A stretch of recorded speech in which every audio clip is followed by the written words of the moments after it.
Hello, my name is Bridget, and we are on day 18 of the Gratitude Challenge.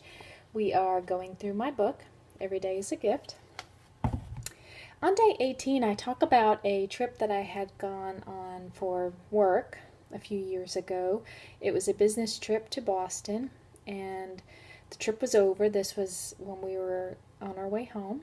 I boarded a plane with a few of my coworkers, and our seats were all in different places for some reason. We were kind of near each other, but just none of us were on the same row. So I sat down next to a stranger.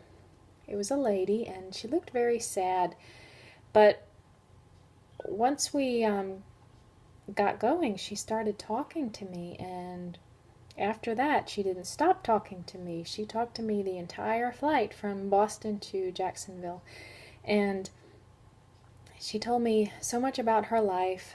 She had had a hard life, and she had a son who was in the military, and he had been killed overseas. She had a daughter who had a baby at 14, and her and her husband had custody of the baby because her daughter was too young to raise a baby, and she had been through so many things, and it was hard. So she told me about all of this during our flight, and when we landed in Jacksonville, I realized that this was a different lady that I sat down next to in the beginning of the trip, because now this lady had hope in her eyes, and she smiled, and she just didn't seem quite as down as when I had first sat down next to her.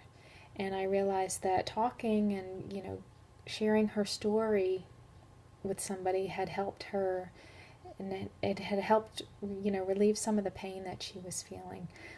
And it just taught me a valuable lesson that our time is a precious gift that we can freely give to those around us.